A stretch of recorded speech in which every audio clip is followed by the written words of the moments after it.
So welcome everyone to chrisandsusan.tv, where we host an audience with some amazing guests from all around the world with various specialities in their entrepreneurial life. And today we have a very, very special guest all the way from the other side of the world, pretty much from Israel. She lives between, she told me, between Haifa and Tel Aviv. And what we loved best was the wine province of the Middle East. Now, you know that wine is all about our branding, is part of our story. And we could not possibly have a show that didn't mention wine, now could we? So our guest tonight is Lisa Bloom. Now, let me tell you how we met Lisa. It's a very interesting story, that's for sure, because we are subscribers to Danny Inney. And Danny, if you don't know who he is the author of Teach and Grow Rich. And it's something that we're passionate about, teaching and training. So we tended to follow everything that he does. And he announced to his subscribers that if you had any interest in storytelling, you should definitely hop over to a recording of a presentation given by Lisa at the Mirror Seed conference. So, you know, when we heard the word storytelling, it really and truly was love at first sight, because it's something we've been talking about for the last 7 years. And sadly, not too many people have been listening. And the fact that Lisa was absolutely endorsing what we've been teaching was just fantastic. So we made every effort that we possibly could to contact her after watching that show and ask her if she would be a guest here on An Audience With to help you build your business using storytelling. Now I'm going to let her introduce herself, how she got into storytelling and what she does for her clients. And I know this is going to be a fabulous show, so please cut out all distractions, put down the phone, whatever you need to do, get a drink, get a notepad, get a pen, get a paper, and take some notes, because this is going to be a fantastic show. And we thank you very much for joining us. Lisa, over to you. Thank you.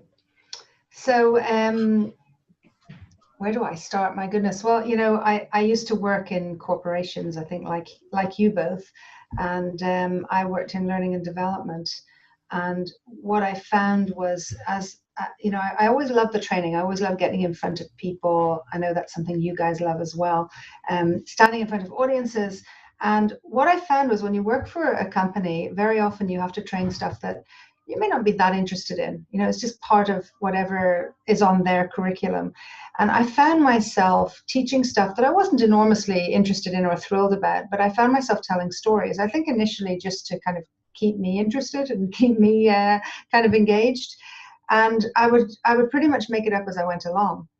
But what I suddenly noticed was that when I told a story, something shifted, something changed. People interacted differently, they engaged differently, they started talking more, they started learning more, and they even retained the information better. And when I realized all that, I got very excited, because I thought, well, this is a fantastic way to just enhance everything I'm doing, and it actually comes really easily to me. So I started working it into the curriculum, and I started using storytelling day in, day out with everything I did, and got fantastic results from it. But a few years later, you know, life kind of took over. I had young children. I didn't see myself working the 70 hours a week forever. And I actually, when I went on a maternity leave, began to think about maybe not coming back and doing something else. And that was around the time that a lot of friends said to me, well, you know, you should be a coach. And to be honest, my first reaction to that was, you know, I want a real profession, and coaching is just this, you know, it's not serious. Everybody's a coach, you know, every other person's a coach. But I started listening to it. You know, when people say things to you more than once, you start listening. And I started looking into it, and I actually realized that real coaching is very, very powerful. So I started thinking about that. It took some time, but I actually started studying coaching for a while. And it was around that time that something happened that really changed everything. Now, I just moved countries, young children, mostly single parenting because my partner was traveling a lot. And a friend of mine, a new friend, said to me, you know, there's this storytelling evening going on in the next town. Do you want to come? And I said, oh, I'd love to. Yeah, definitely. So we go to the storytelling evening, and I walk into this room, and up on the stage, there's a woman and a man. He happens to be Irish, which is where I'm from originally. And he's with a guitar, and the two of them started telling stories. And I felt like, I don't know if you've had this experience, but maybe some of the listeners can recognize it, where you go into a situation and you just feel like, I mean, it literally felt to me like the walls were shaking in this recognition of, oh, this is what I've been doing my whole life. This is what it's called. It's called storytelling. And it was this realization that this is what I do. This is what I do without trying. And I went up to the woman on the stage. I said, I hear you have a course to teach this. And she said, yes. And I said, I want to join. And she said, great. And I said, no, no, no, take my money. Like, I want to start now. I was just so, you know, I just had to do this. And literally the next week, I started studying with this woman to become a professional storyteller. And that was where the storytelling piece began. But it was always alongside, I was studying coaching. I began to see connections between coaching and storytelling. I began to see connection between training and storytelling. And that's really where it all began, where I realized that storytelling is this incredible, incredible way of reaching people, engaging people. And, you know, when you're in a space, you know, I learned how to do this on stage. I learned how to get on stage and have the whole room just spellbound by you. And that's fantastic. It's wonderful. For entertainment, it's lovely. But I realized very quickly I wanted more than that. I wanted to help people find their own stories. I wanted to help people do the things that they really want to do in their life, because their stories are so powerful and they can get them there. And in the same way that the stories can get you there, the stories can hold you back. And that's where this whole concept of story coaching came about, is how you can recognize the stories that don't serve you, that you're telling, and you can create stories that can help you build the reality that you really desire. So I'm going to pause for a moment. You can ask a question, because I've just said lots of stuff. It's all right. I'm just unmuting you so we're not, whoops, not the glass over. No, that was perfectly, Sonia. It was really a great introduction, because as I listened to you telling your story of dispassion with corporate life and how people in corporate don't understand storytelling. So if I take you back probably 8-9 years ago, we saw that a way of working with some of our consulting clients, and one in particular was sharing a book that we'd read, because they were about to make some really big changes for the company, and it was going to have a lot of fallout.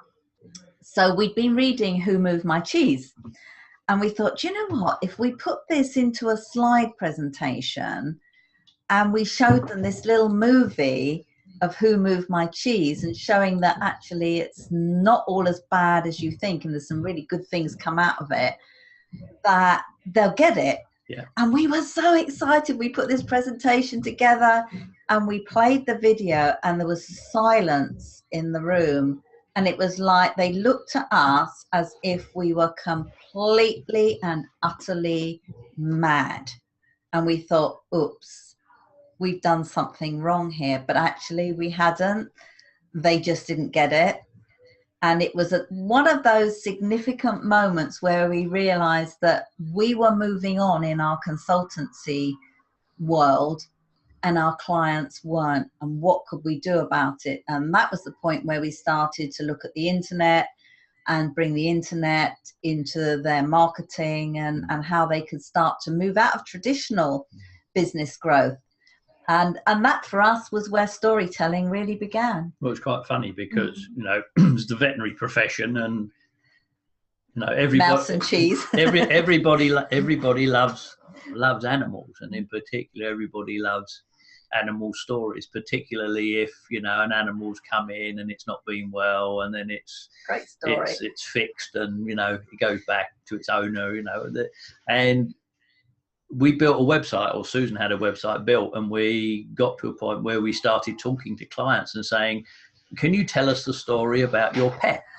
They loved it. They and the more we put loved up there, the more they loved it. And they just wanted, oh, will you share this with everyone? Oh, this is fantastic. Where do I find it? How can I share this? And we thought, this is where it is. But they were in the 20th century and we were moving into the 21st century. This is our cat, another story. Yeah, I think. Yeah. And that is, you know, the biggest shame, I think, for what I would call traditional bricks and mortar businesses, high street businesses. And yes, they are starting to get it.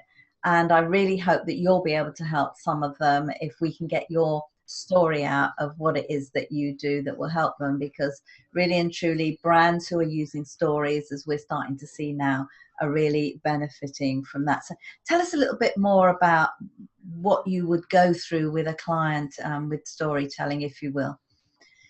Yeah, well, you know, I actually think that you know, storytelling is not new. Obviously, it's been around for a long time, and I think that there is a sense, like in more traditional businesses, that story, like there's been a massive shift around story. So I think in the past, what you've seen is marketers and salespeople who are creating the story that they think the client wants to hear, and then sometimes even manipulating the client to believing something that they desperately want to believe that might be quite distant from what the, you know, the service or the product is actually offering. And so it's a bit of a con job. You know, that's kind of a traditional approach, which will tell whatever story we need to tell in order to get people in. And I think that the way it's shifted now is that people are looking to, you know, trust. I always say trust is the most difficult and most important commodity and the most difficult thing to develop. So it's really, really important to be able to build trust, and story is a great way to do it. But story has to be authentic and it has to be real in order for it to build trust. So that's where I think the real revolution is happening, the real change is happening, where people are, and it's of course what I teach, is how to tell a story that is authentic, that is real, that helps the customer recognize in you that you can actually help them, that you can actually make a real difference, and that it's going to, you know, be meaningful for them, that it's going to connect for them. When you can do that, then you build up trust practically instantaneously. So the important thing is to be able to hone into, well, what is the story that you can tell that is truly, you know, of your experience, but is going to resonate with the client. It's going to resonate with the potential client, so that they can say, oh, she really gets me. She really understands what my challenge is, and therefore she can help me. So that's where I think story has changed. And so, you know, everybody, you're right, everybody needs to, you know, everybody wants to hear a good story.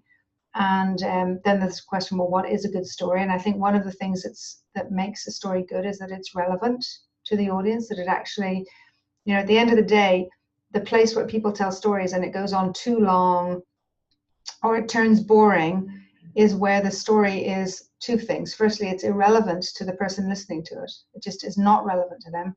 And secondly, it's serving the person telling the story rather than the person listening. So story for business, you have to be able to serve the listener, meaning, you know, it has to have, the attention has to be, I'm helping the listener understand something or relate to something, or most importantly, recognize something in themselves that they need to recognize in order to be able to move forward.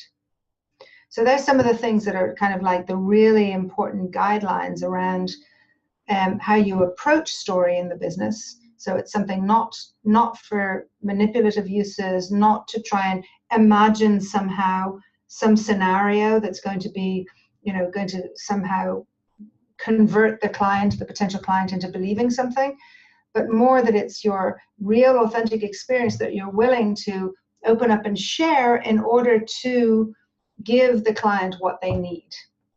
So it's a whole different approach now. You know, that so fits as well. It's something when Gary Vaynerchuk was over here in London in May, we actually got to see him speak at an event, and that's another story altogether, but I was so determined to meet him and get to ask a question of him about getting our message out, which is is the message really to people who are 50, 60 plus, because that is our market, entrepreneurship as a way of generating an income for retirement, and really to have the kind of lifestyle, you know, that you've always dreamed of in your retirement. And it was so cool, because what he actually said was, and when I asked him the question, is you just have to keep telling more stories with sprinkles on it, different sprinkles. And he's right, but you have to be authentic and you have to be honest about your story. You know, we're marketers at the end of the day. You know, we're not going to hide that. That's what people know us as. We're internet entrepreneurs, and you know, we teach people to start businesses, online businesses, and we teach them how important marketing is. But authentic marketing through storytelling is absolutely the best way. Yes, you can use paid platforms like Facebook, which is, you know, a perfect way to reach your right audience. And in fact, we were just teaching that in Atlantic City last week. But if you don't tell the right story to the right audience, as you say, Lisa, it's just going to fall flat. And where do you go from there? And I think that's the most important thing that anyone watching this now can take away from creating your story, is making sure that it is truthful, that it is authentic, it's real, you're part of that, and you are talking to the right people. I mean, I don't know what else you can add to that, but you know, to us, that is so important. Yeah, well, I mean, part of the authentic and real is also to, you know, it's actually interesting. I remember years back, I was writing about story. I wrote some article, and I remember somebody critiqued it and said, how, you know, just because you write a nice story about a personal situation doesn't mean that the personal situation is easy or something like that. Like, you can't just paint a rose-colored sheen on everything and suddenly everybody lives happily ever after. And I realized at that time that I wasn't communicating clearly enough what I, you know, this is years and years ago, what I meant by telling powerful stories, because it's not about telling the happy ever after story, but it's about telling a real story from an empowered situation, because that is what's going to inspire other people. So talking about, you know, oh, you know, I live this perfect life and everything is wonderful and I've been enormously successful, it may inspire some people. But I think to be able to talk about, well, actually, I've faced really, you know, big challenges, and the challenge of, you know, whatever it may be, the challenge of completely transforming your life from one lifestyle to another. I mean, it's not all, it can't all be easy. It can't all be smooth. And so to be able to be open enough and vulnerable enough to share the ways in which you may have struggled, or the things that were difficult, and then to kind of really share with them what's helped you or what's got you, you know, beyond that struggle, that's going to be a story that's inspiring for people. There's always a before and after. There's always but what's important is that the before and after really articulate the transformation, because story is you know, it's about transformation, and any work we do in this space is really about transformation. You know, I don't teach people how to tell stories. I teach people how to transform, you know, their business from a business that leaves people cold to a business that makes people excited and engaged and want to hire them. You know, so it's that transformation. I teach people how to stand on a stage and have the audience, you know, eating out of your hand because they are so wrapped up in your story that they want to hear more. You know, I teach people how to, even, you know, talking about these paid platforms, talking about Facebook or Twitter, whatever you're using, if you can add a story element to it, suddenly you've got followers, you've got engagement. So these are the kinds of things that are, you know, the issue is not about story, the issue is about the transformation that story enables. In the same way that in my coaching work, it's not about the coaching, it's about helping people transform whatever it is they need to transform. Coaching and story is the vehicle. But it reminds me, and I want to take a step back for a moment, because I think this is where it can be very, very powerful. So one of the things I talk about a lot is how story, you know, we're all storytellers, and story defines our reality. And people kind of look at me and they kind of go, you know, when I say that, they go, I'm not sure if I'm a storyteller. A lot of people have this idea of themselves that they don't have a story, or their story's not interesting, or they're not good at telling stories. A lot of people come to me and say that. And I don't accept that at all. I don't believe that at all. And here's why. If you think about it, when you experience something, the most basic human instinct is to go tell someone. You know, whatever it is that happens, whether you're in a shop, in a store, and somebody behaves a certain way towards you, whether you interact, you meet somebody that you weren't expecting, like whenever you have a moment that just shifts something for you, that's unexpected or that's delightful or that's frustrating or depressing or whatever it may be, the most basic human instinct is to go tell someone. We tell our partners, we tell our parents, we tell our kids, we tell our friends, we tell our colleagues. That's what we do. We tell people whatever occurs to us. Here's the thing, and this is what I realized, and it really changed everything for me. What I realized was that when you go tell somebody the story, what you tell is only actually a tiny percentage of fact. Like there's only maybe 1 or 2% of what you tell is pure fact. The rest is what you choose to tell. It's like your impression. It's based on prior experience. It's based on, you know, what side of the bed you got up in the morning. It's based on your education. It's based on your outlook, based on your personality. But that story that you tell about what just happened, it's actually, you know, 95% made up. And here's the thing that's really interesting is that we call that story truth, and we act as if it just happened to us. It just fell upon us and we had nothing to do with it. And then that story becomes the reality. That becomes who we are. And so sometimes those stories are fabulous, and they're stories that empower us, they're stories that create great relationships, they're stories that create great businesses. But sometimes those stories are not powerful stories. They're stories that hold us back. They're stories that keep us fearful, that keep us small. And so a lot of the work I do is based on this differentiation between the external story and the internal story. The external story is, what do we tell other people? You know, what's the story we tell about who we are, how we're here, what do we do in the world? And then the internal story is the story we tell ourselves. And sometimes those, you know, those stories, that reality, that real story that happened to us, we've chosen to tell it in a way that does not serve us. And it keeps us small. And so I think that really powerful story work is about looking at the outer story and at the same time looking at the inner story and being able to shift the inner story so that you can tell experiences, no matter how difficult they were, no matter how challenging or painful they were, to tell them in a really empowered way. It doesn't get rid of the sadness, doesn't get rid of the pain, but it helps us move forward and create this powerful reality. And any transformational work has to have this story work, has to have the external powerful stories for marketing, or else we have no business if we can't market. And it has to have the internal stories so that we can really step into our true potential, step into what we can do in the world. Yeah, I think that's absolutely amazing because, you know, one of the things when we first started online and somebody said, oh, you need to tell your story. One of our mentors said, you need to tell your story.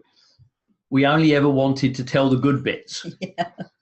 We only ever wanted to tell the success. You know, we'd come out of the corporate world and it was all about being successful. And that's all the bits we wanted to tell. We never wanted to tell about, you know, the fact that we invested money into property just before the 2008 crash, you know, and we lost a lot of money. We didn't want to tell. We kept that quiet. Yeah, we didn't want to tell the bits about, you know, we started our online business. And although we were progressing, we weren't progressing as fast as we wanted to until other things happened. You know, and all those things, we just thought, oh, that's embarrassing, or people don't want to hear about failure. They don't want to hear about this stuff, you know, and it was all, when we think back about it now, because of course it's all out and people know what our full story is, it's all about your own internal feelings. It's your own personal feelings that you're not prepared to let go to the outside world until you get to a point where you actually realize that it's those feelings of that experience that people actually relate to.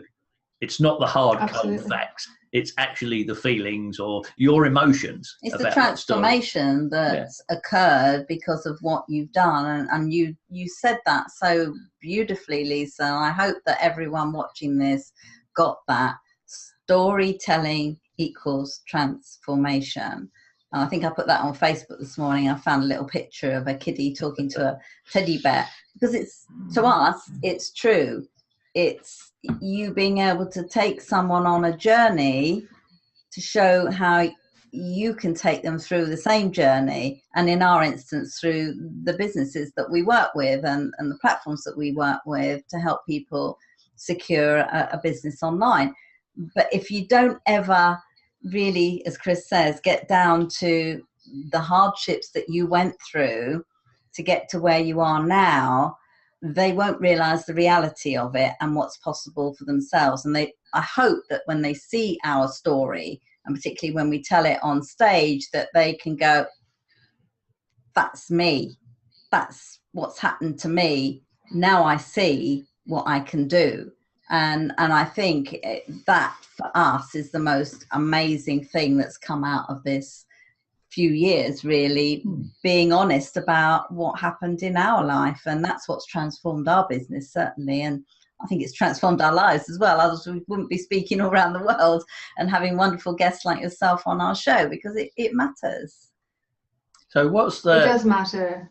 It does matter. And I think, you know, that's the point really, is to be able to create a life. Like I always had this idea, I guess growing up, you know, I was always quite ambitious, and I had this idea that I was going to have this great career. I didn't think, I mean, wasn't born into this idea of, oh, I'm going to be an entrepreneur. You know, it was like, I just wanted a good job and a good career. That's what I wanted. And then I realized, you know, I had young children and I didn't want someone else to bring them up. I didn't want to miss out on these really important moments. And I didn't want to find myself looking back, you know, when I imagined, okay, I'll be sitting in the rocking chair. What, I'll celebrate the great business deal I closed, you know, the great piece of training I developed. That's what's going to keep me happy in my rocking chair. No, I'll be remembering my family, my kids, the places I've lived, the things we did, you know, where we went.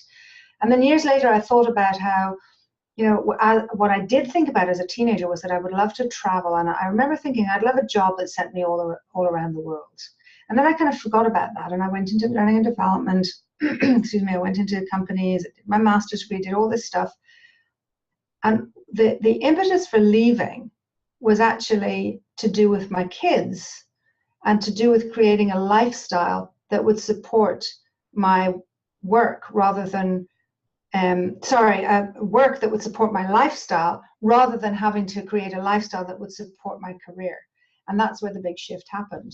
And then years later, as I began to travel for this work, I found myself on a flight about 2 years ago, and it suddenly occurred to me, oh my goodness, I've just made that dream come true. That, you know, I thought somebody would have to hire me and send me around the world. Instead, I started a business and I ended up traveling around the world. And how cool is that? You know, that's wonderful.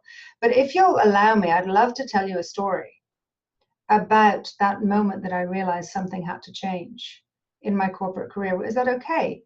Because it was just, I mean, this is really shows you how the potential of taking a very simple moment, turning it into a compelling story that can really resonate for people. So I want to be able to really kind of, one of my pet frustrations, you know, my pet rants is around people who talk about the power of story but never actually tell any stories. So I really believe you have to tell stories as you talk about story. So I had just come back from maternity leave. I just had a baby. I think it was my second baby, actually. And it was just a few weeks after I'd come back from maternity leave, and I had this big business meeting. It was held in one of the meeting rooms, and there was a huge oval table. When I walked into the meeting room, most of the people were already sitting down, and I basically walked in and I had a handbag. I put my bag on the table in order to take out my notebook and my pen. And my notebook was one of these, you know, these spiral notebooks where you have like this spine, you know, with this metal spiral. So I take this notebook out of my handbag, and at the very end of this metal spiral piece, attached to the end of the piece, was this tiny little baby sock. And I looked at it, and as I saw it, I just, you know, it just kind of washed over me, this joy and this huge smile on my face, because of course I realized I'd, you know, dumped it in my bag, and it was this tiny baby sock. And so I looked at it, the smile, you know, huge smile washed over me. It's like this physiological sense of my baby. And I look around the table, and I noticed in that moment that anybody who had seen me immediately looked away, and nobody was smiling. So I immediately grabbed the sock, shoved it in the bag, put the bag on the ground, sat down, took out my pen, put a straight face on, sat up straight, and began the meeting. But I think that was the moment where the seed was planted. And I just thought, in this place, I need to decompartmentalize. I need to become, Lisa, the professional, as opposed to Lisa, the mother, as opposed to these different parts of my life and who I was. And I knew that becoming a mother had made me better in my job. And being good in my job made me a better mother. Like, I just knew that about myself. And I knew I had this instinctive understanding that I didn't need to separate all those pieces in order to be good at what I do, in order to excel, in order to master what I do. And yet the environment I was in, it felt like I had to separate. And it didn't feel good. It didn't feel right.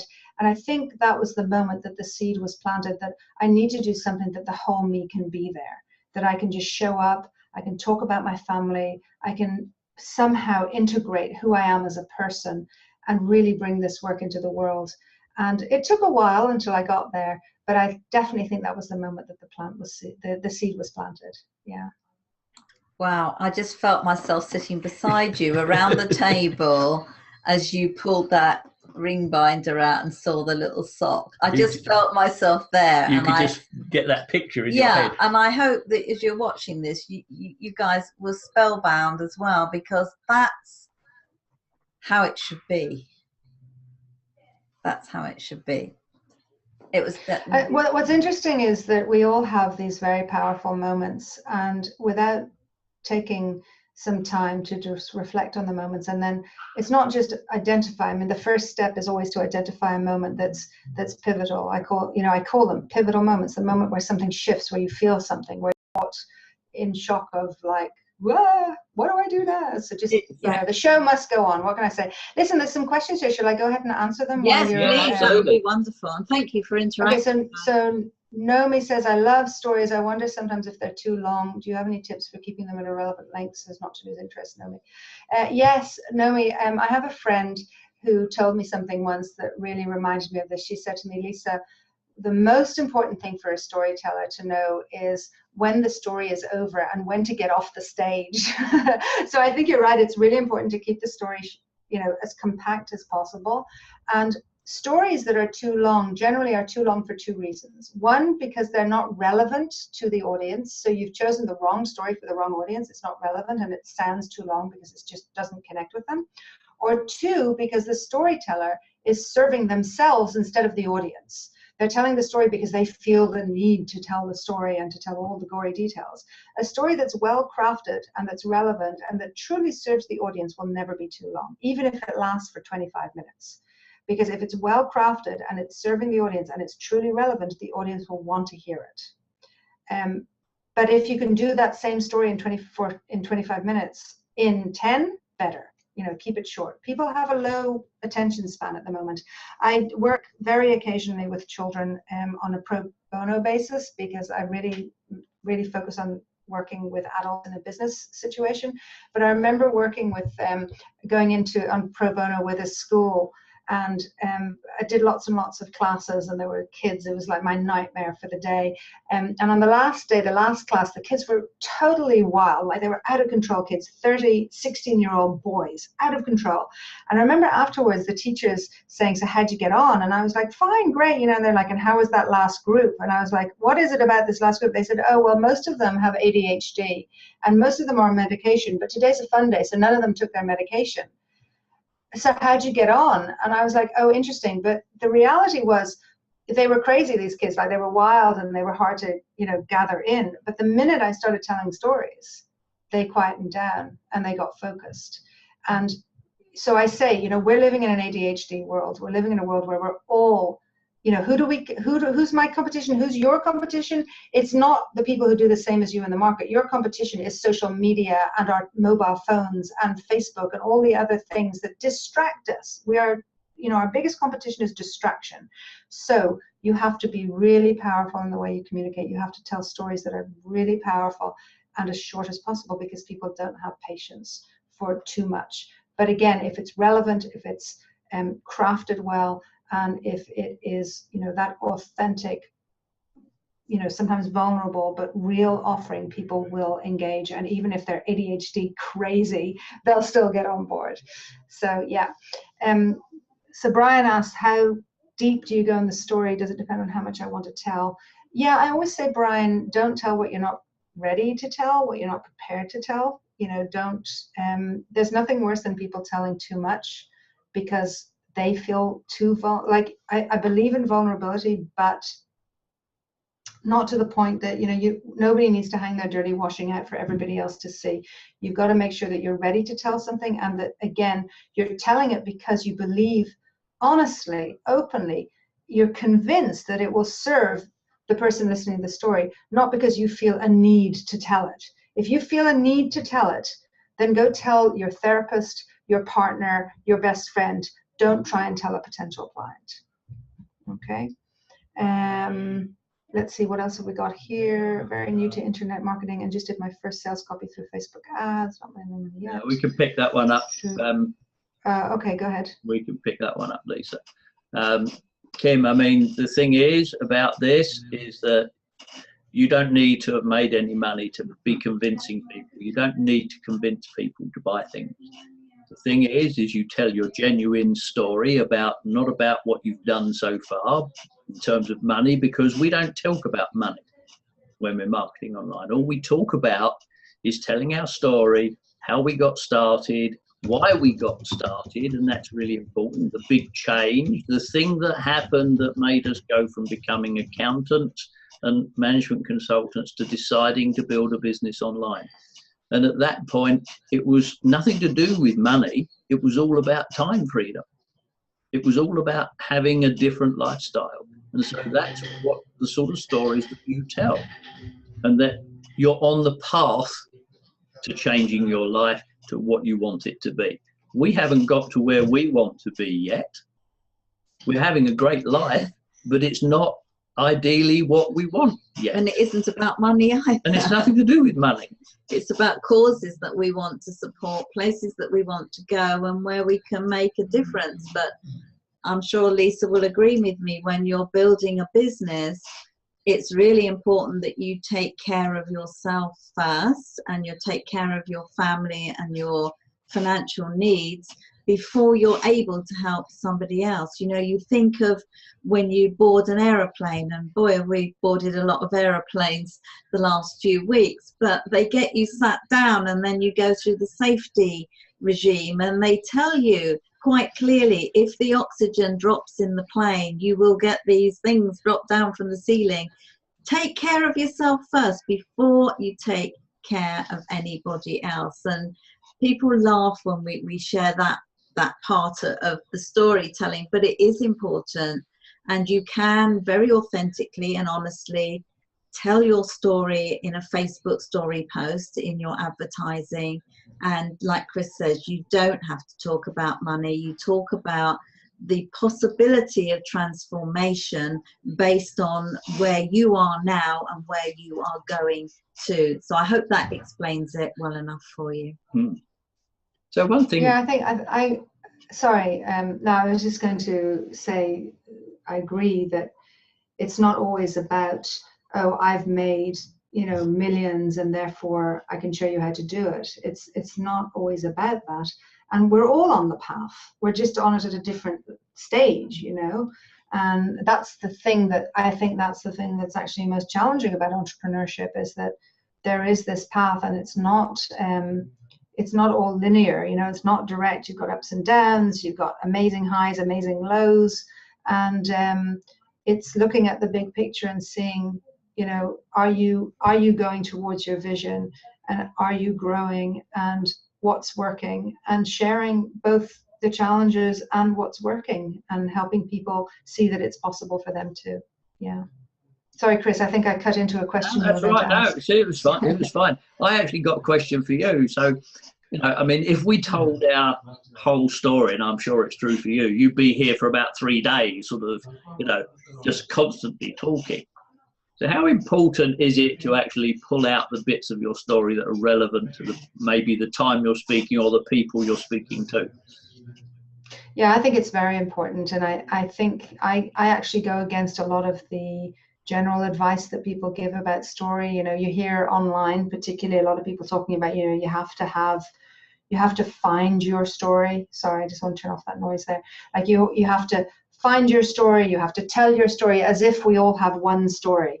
And I don't think there is one story that encapsulates, you know, our whole lives, because as you say, we have lots of stories, we have lots of experiences, and we'd be here all day.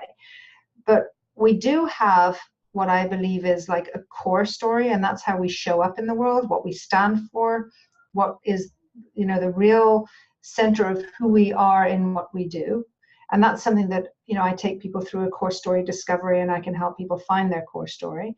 But aside from that, absolutely, telling story depends on who you're telling, what your intention is, what you want the outcome to be, you know, what your message is, what people, you know, the whole makeup of the audience that you're telling your story to, the time you have. I mean, if I'm doing a 5-day storytelling training program, I'm going to tell an awful lot more of my story, like, or my stories through 5 days than I will if I'm on a stage for 20 minutes. But I have to be equally powerful in the telling of the story. So it's really important, if I'm going to do, like, for example, where you saw me first, which was at Danny Inney's amazing conference in California, I had, I think I had an hour with them on the stage, maybe less. I think maybe 4, I can't remember.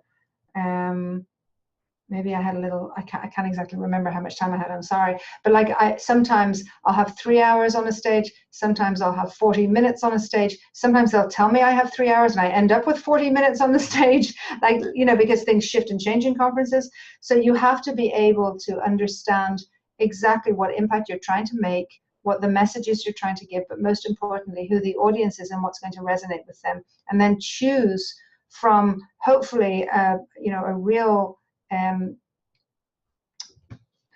almost like you have to have almost like a portfolio of powerful stories that you can tell. They're going to resonate with the right audience at the right time, and that's part of the challenge, is being able to find the right story for the right moment, that's going to get that message across and really powerfully build trust, because trust can be built up instantaneously through story. I mean, it really can, but you've got to find the right story, and you've got to have it resonate fast, quickly, powerfully, and give you the results you want. And once you do that, I mean, you know, there's no limit.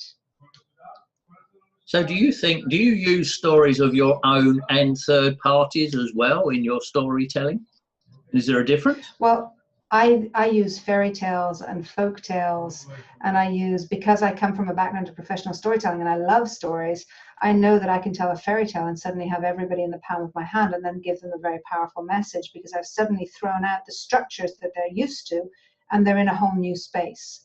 So I'm using storytelling at a whole, you know, at that level as well. But I tell stories from my own experience. I tell stories of the clients that I've worked with. I tell stories from, you know, conferences I've attended, or people that have inspired me. Or I sometimes tell stories of things that I aspire not to do and not to be. You know, there's some of that too, because there's a lot of people out there talking story, and I think a lot of it is rubbish, actually. It's telling us things that are not serving us. It's telling us, you know, you have to have this one powerful story that you tell everywhere in the world.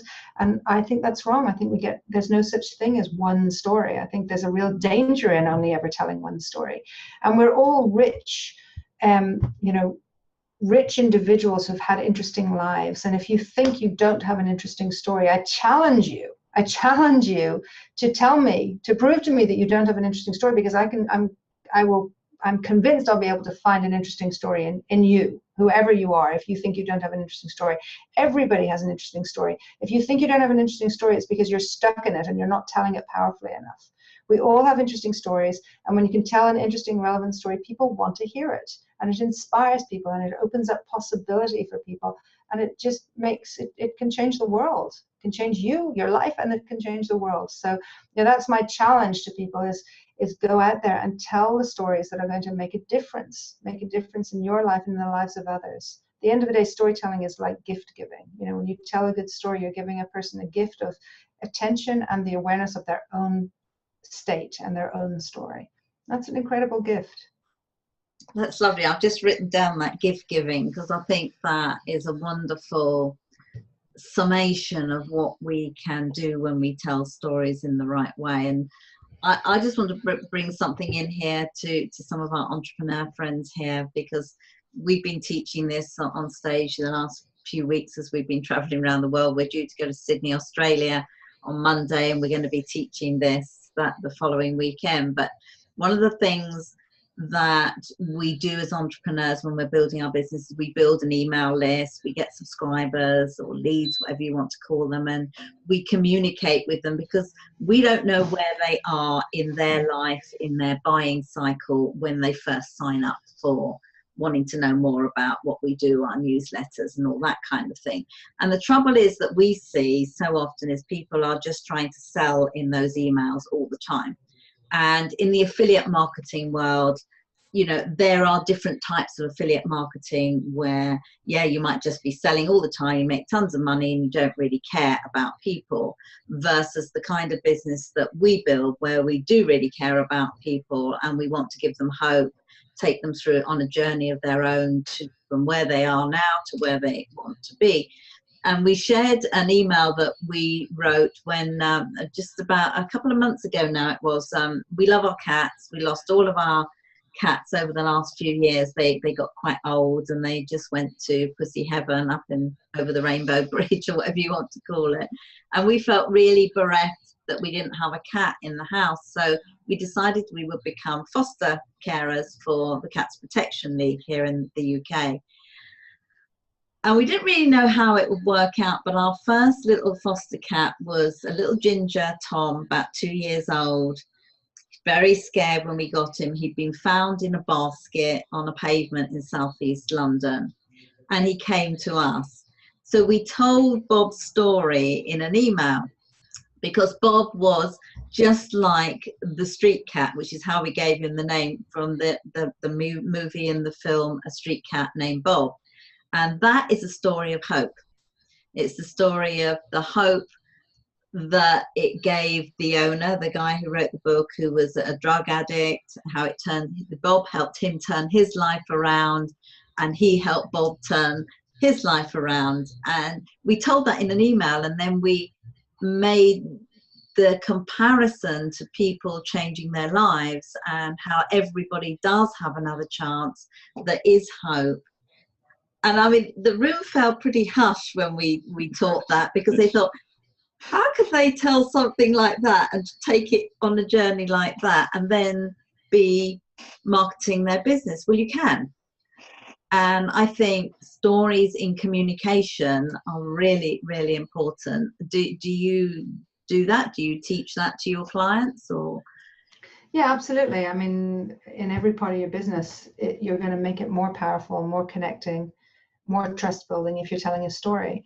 And so, you know, I remember my coach, 10 years ago saying to me, if you really want to build community, you've got to tell more stories. You've got to write a story every week. And I was like, okay. And my attitude, at first I said, well, my life isn't that interesting to find a story every single week. And she said, oh, I trust you. You'll find something, And I did. And I've been telling stories every single week in my blog and my e-zine that goes out to my community for the last, 9-10 years. There's always a story to tell. People have, where people oftentimes come on a list and then leave it after a few weeks or months. I have people who've been on my list for years and years and years just because they like reading the stories. And so it does build community. And I have, definitely, it's also allowed me to find those moments that are worth telling and to become more aware of how you can, but that's exactly it. I mean, that's the crafting, that's the artistry of it, is to take a moment, an experience like, fostering in this cat, and to connect it to a story that has meaning and to bring it into a lesson. And that's exactly what I do with people and for people, and, teach them how to take a story and use it in order to engage the audience so that they can actually connect it to their message in their business. Really, really powerful work. Yeah. It's lovely, isn't it, when you get it right and you get that kind of feedback as we do. I mean, we have people who've been on our list for, well, ever since we first started, and we just occasionally just get this email back going, I just really love your stories. And they'll probably never get involved in your business, they'll never become an entrepreneur, but you know you're giving something back to them that they need, and they feel good about getting some really decent content that interests them, and they look forward to getting it. And I think for us, that's why I enjoy writing emails. People say to me, how can you possibly enjoy writing an email? I do it because I enjoy writing the story. And because, you know, you're going to reach people, and that has a lot of resonance. So like you'll reach people, and then oftentimes they'll forward it, and oftentimes they'll talk about it, and then you know that you're making an impact on people's lives. You're making an impact through the work, and there's the people who will engage and become your clients, and then there are the people who just take it and pass it on. And you never know where the story is going to end up, but you know that if it's a good story, it will continue to go, it will continue to move, and then, you know, it lasts. Stories last forever, actually. Yeah.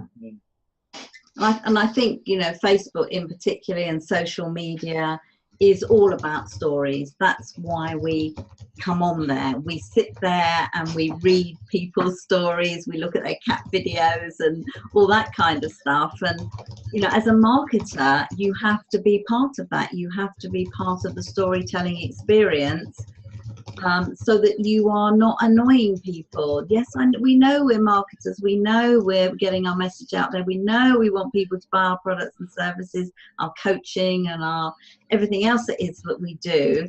But we have to do it in the right way that this society is looking for at this moment in time. And I know when I saw you speaking at the Miracy conference, and I heard your walk, I just saw you walking across the stage and talking about stories, and it was just so captivating that I just couldn't take my eyes off that stage and watching you speak.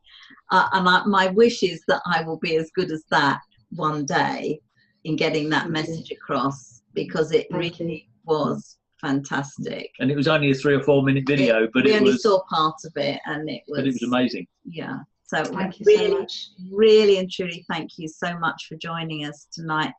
Can you tell people how they can get in touch with you and how they can find out? Okay, it is story-coach.com for everybody. So write that down. So story-coach.com, and you're on Facebook, obviously. You can find Lisa's got a fan page, which is Story Coach, isn't it? Well, I'm actually Story Coach everywhere. So Story Coach on Twitter, Story Coach on LinkedIn, Story Coach on Facebook.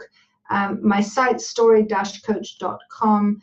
I've got the ebook Using Stories to Get Great Clients, so feel free to take a look at that. Brilliant. And if anybody has any questions having seen this, you know, feel free to connect with me, whether it's on Facebook or through the website or directly to me at lisa@story-coach.com. I always love to hear back from everybody. If you have any questions, I'll be thrilled to answer them. And yeah, once you've had a look at the ebook, you might have more questions. So we certainly check that out. Yeah, check that out. As you know, well, after we got it and we got in touch and we said we'd love to work with you, because I think there's so much more that we can learn from you, and that you can get out of us that we're not yet delivering, and that's really important. And I think if you're watching this live on Facebook, you know, please leave us comments. If you've got questions, put them in the live stream, because Lisa and I will be monitoring that. We can answer those. If you think there's someone that will benefit from hearing this, please go and share the live. You know, this is value-based training that can help absolutely anyone. And if we've just touched one person's business or their life this evening in this this show, then we're more than grateful. I want to share one book, if I may, Lisa, and I'm sure you've probably seen it, but we talk about this when we're speaking. It's The Storyteller's Secret. And we absolutely love it, because I've pulled it to bits and written all over it. And I've got to buy him his own copy now, because he bought this for me in Singapore. It is such a valuable book, and it's got so much insight into storytelling, but it will also, the way it compares it to people who you know very well.